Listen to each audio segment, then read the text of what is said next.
এরকম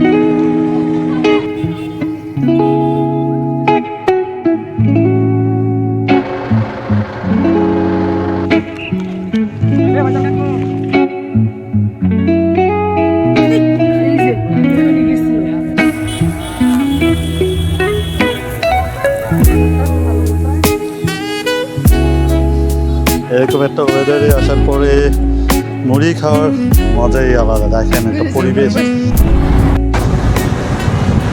hello viewers, আসসালামু আলাইকুম। সবাই কেমন আছেন? আশা করি সবাই ভালো আছেন। আজকে বের হইলাম অনেক দিন পরে। মোটো ব্লগিং হয় না, ঘুরতে যাওয়া হয় না, চিন্তা করলাম আজকে জোর করেই বের হইলাম।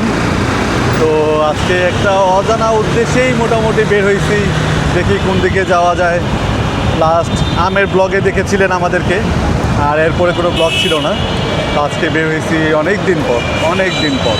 সিলেট মহাসড়কে আসলে এখন প্রচণ্ড জ্যাম পড়ে, কারণ হচ্ছে এখন রোডের অবস্থা প্রচুর বৃষ্টি বাদলে এত অবস্থা খারাপ হয়েছে।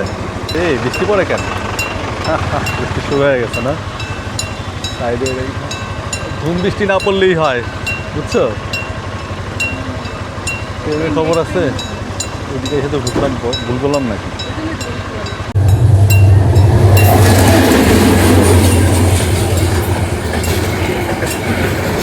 ভালো এই বৃষ্টি ভাই, আমি সামনে দেখাইতে পারতেছি না। মানে আকাশ কি পরিমাণ কালো হয়েছে। ওফ, মজা মানে সেই। আজকের অজানা পথে বেরিয়েছি। আপনি পিছনে রাস্তাগুলো দেখতেছেন যে ভিজে গেছে। এতটুকু বৃষ্টি কিন্তু এটা সহ্য করা যায়। একটু পরে আমরা হয়তো রেইনকোট পরতে হইতেও পারে, কারণ সামনে একটু মেঘ আছে। এতটুকু হয়তো পার হয়ে গেলে বৃষ্টিটা পাবো না, এরকম আশা করেই সামনে আগাচ্ছি। রেইনকোটটা একটু পরেই পরবো। হ্যাঁ, তো মোটামুটি গ্রাম্য রাস্তার দিকে ঢুকে গেছি আমরা। ছোট্ট একটা প্রথমে ব্রিজ পড়ে গেছে। তো আমার ওয়াইফ বলতেছে যে এইটাই মনে হয় সেটা। আমি বলছি না, এইটা না, এইটা রাস্তাটা অন্যরকম। তো এই যে সব দেখবেন অটো দেখা যায় এইখানে, এইগুলো দিয়েই হচ্ছে এই খাতিয়া ব্রিজের দিকে যায়। তো লোকেশনটা একদম সহজ। আমরা অ্যাকচুয়ালি চলে আসছি হচ্ছে খাতিয়ার দিকে যাচ্ছি।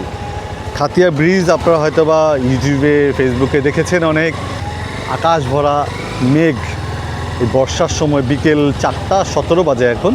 এই বিকেলেই আসছি, কিছুক্ষণ সময় কাটাবো, বাতাস খাবো, বৃষ্টিতে ভিজবো, এই উদ্দেশ্যেই আসছি। অনেক দিন পরে এরকম একটা গ্রাম্য অঞ্চলে আসছি। হয়তো লাস্ট মাছ ভাত খেতে গেছিলাম, তখন একটা গ্রাম্য অঞ্চল পেয়েছিলাম। আমরা অ্যাকচুয়ালি গ্রাম্য লাভার। হ্যাঁ, দুজনেই এত গ্রামকে ভালোবাসি। শহরে থাকতে মাঝে মাঝে বিরক্ত হয়ে গেলে তখন এই কালীগঞ্জের ভিতরে চলে আসি। এটা একদম সহজ একটা জায়গায়। আর ওই যে হচ্ছে আমরা চলে আসছি খাতিয়া, যে ব্রিজটাকে মূলত মানুষ টার্গেট করেই আসে এই রোডটাকে উপভোগ করার জন্য, গ্রাম্য একটা পরিবেশে। আর বিলের মাঝখানে একটা ব্রিজ থাকবে, ব্রিজে দাঁড়িয়ে মানুষ কথা বলবে, বাতাস খাবে, আকাশ দেখবে, বাতাস দেখবে, বৃষ্টি উপভোগ করবে। আমরা তাই করবো না আজকে? হ্যাঁ, চলেন কাছাকাছি।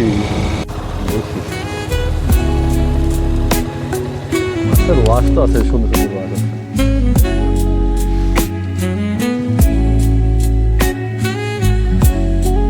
কি মাছ ধরে এগুলা? হ্যাঁ, পুঁটি কই?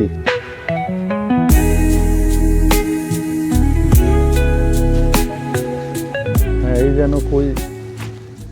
সেই বিখ্যাত ব্রিজ, ব্রিজে চলে আসছি। ওদিকে একটু দাঁড়াই, হ্যাঁ, বাতাস খাই। কি বলো?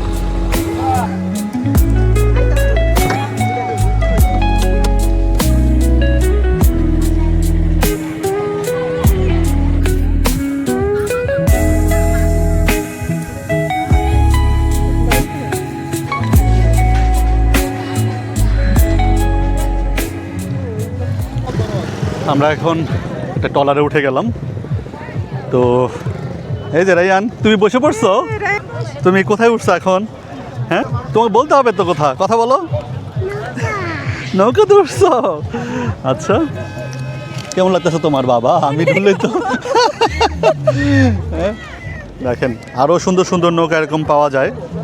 নাও, যেটা এই পুরো বিলটাকেই ওরা ঘোরায়, যে মাত্র আরেকটা আসছে। তো আমরাও সেই সুবাদে এই ট্রলারের সঙ্গী হওয়ার জন্য, ঘোরার জন্য বসে পড়লাম। তা আলহামদুলিল্লাহ, হয়তো ভাই ট্রিপটা অনেক সুন্দর হবে, মজা হবে। আননোন একটা দিনে বের হয়েছিলাম, যে কোথায় যাব না যাবো জানি না। আজকে সেই দিনটাই আজকে অনেক উপভোগ করতেছি। তো পুরোপুরি রোডটার মানুষ ভরা, রাস্তাটা দেখেন পুরো বিলের মাঝখান দিয়ে রাস্তা। এই নৌকাটা তো সুন্দর না, ছাউনি আছে উপরে। এমো আচ্ছা, রোদ এত বেশি নাই তো, ঠিক না? ছাউনিতে বেশি প্রয়োজন নেই, কি বলো? ইঞ্জিন স্টার্ট করে দিয়েছে, আমরা অলরেডি নৌকার উপরে চড়তেছি আর বাদাম খাচ্ছি। ঠিক আছে, পরিবেশটা অসাধারণ, মানুষের মুগ্ধ করার মতো। আর জেলেরা এখানে মাছ ধরতেছে, হ্যাঁ, অনেক জায়গাতে একসাথে ঘুরতেছি। রাইয়ান, তুমি কি খাচ্ছ বাবা, বলো? সবাই খাবার নিয়ে ব্যস্ত। অনেক ভালো, আর আপনাকে থ্যাংক ইউ এত সুন্দর জায়গাতে নিয়ে আসার জন্য। আমরা যারা অনেকেই চিন্তা করি নিকলি যাব, নিকলি যেয়ে ঘুরে আসব, কিন্তু নিকলির দূরত্ব হচ্ছে 5-6 ঘন্টা। তারপরে ওইখান থেকে যাওয়া আসা, ঘোরা, কস্ট খরচ অনেক বেশি। কিন্তু আপনাদেরকে একটা ঢাকার একদম ঠিক কাছেই, এটা হচ্ছে কালীগঞ্জ। তারপরে এখানে আসে যে কাউকে জিজ্ঞাসা করলে হবে খাতিয়া কোন জায়গায়, খাতিয়া ব্রিজ কোন দিকে। আসার পরে এমন একটা সুন্দর একটা পরিবেশে আপনারা ঘুরবেন, সারাদিন পার করে দেওয়ার মতো। কিন্তু বিকেল টাইমটা হলে বেশি মজা, খুব বেশি মজা পাবেন আপনারা, বেশি মজা পাবেন। যাক, ভালো লাগতেছে।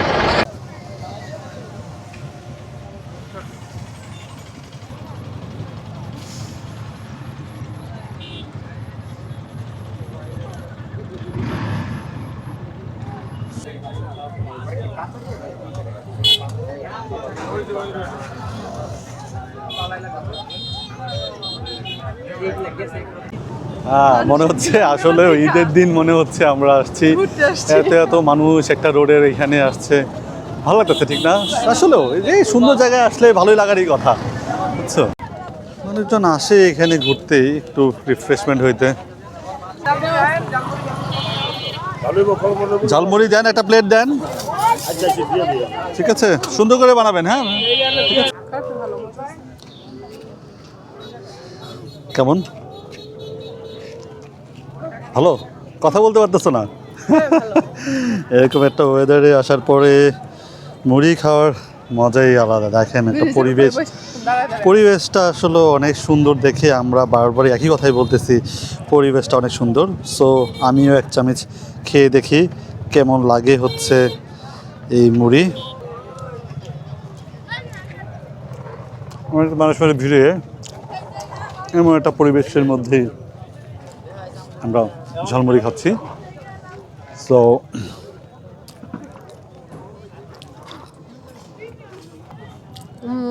অনেকদিন পর একটা ফ্রি সময় কাটালাম নিজেদের মতো। কি নিয়েছি দেখেছো? হ্যাঁ, তোমার জন্য পিৎজা মনে হচ্ছে, কিন্তু এটা হচ্ছে বেলপুরি, বুঝছো? তোমার জন্য, অনলি ফর ইউ। নাও নাও, তুমি না মেয়েরা সাধারণত বেলপুরি পছন্দ করে, খেয়ে দেখো তো কেমন লাগতেছে। মনে হয় মজা হওয়ার কথা। কেমন লাগতেছে? মজা? ও, তাহলে তো আমার খাওয়া উচিত। রাখি এখানে। হ্যাঁ,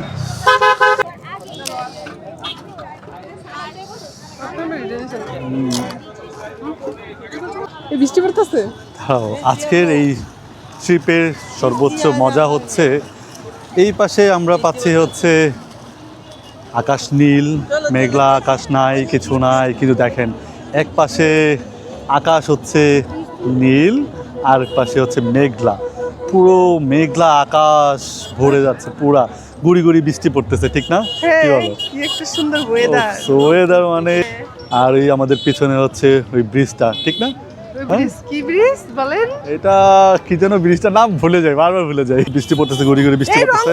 আরেকটা বিশেষ কই কই কই, দাঁড়ান দাঁড়ান, আপনি রংধনু দেখতে পারবেন কিনা জানি না। এই দেখেন, হ্যাঁ দেখা যাচ্ছে ভিডিওতে। ও, একসাথে অনেক কিছু। মাশাআল্লাহ মাশাআল্লাহ। এটা হচ্ছে সৃষ্টির সেরা রূপ, রংধনু। রায়ান রংধনু দেখতে পারছে। সৃষ্টির সেরা রূপ হচ্ছে এই রংধনু। এক পাশে সূর্য, এক পাশে আকাশ নীল আর এক পাশে মেঘলা আকাশ। এই পাশটা বর্ষণ মনে হয় পুরোপুরি নেমে গেছে। আল্লাহ আকবার। আর ওই পাশে লঞ্চ ছেড়ে দিছে, হচ্ছে যাবে হচ্ছে এই বৃষ্টির মধ্যেই। হ্যাঁ ঠিক না? ও সুন্দর তো সুন্দর, ও অসাধারণ। আমার এই রূপ দেখার জন্য তো বারবার আসতে ইচ্ছা করবে এই গ্রামীণ পরিবেশে। তুমি কি বলো? সত্যি আমি পুরাই অস্থির। অস্থির। হ্যাঁ দেখেছি বাবা, তুমি দেখেছো? অনেক কেমন সুন্দর। লাগতেছে তোমার? আলহামদুলিল্লাহ, এই পরিবেশ এত সুন্দর একটা পরিবেশ। দেখতে দেখতে মোটামুটি সন্ধ্যা হয়ে যাচ্ছে, আলো কমে যাচ্ছে, আর আমাদের এই ব্লগটাও আজকে শেষ হয়ে যাচ্ছে। আপনাদের সাথে সময় কাটানোর অনেক সুযোগ পেয়েছি। আপনারা আমাদের ভিডিও দেখে উপভোগ করেছেন, আর অবশ্যই দোয়া করবেন, ভালো থাকবেন, সুস্থ থাকবেন। আরেকটু সূর্য ডোবার অপেক্ষা করবো, আপনাদের ততক্ষণ আমরা ওয়েট করাবো না। তো আজকে বিদায় নিয়েছি, আল্লাহ হাফেজ।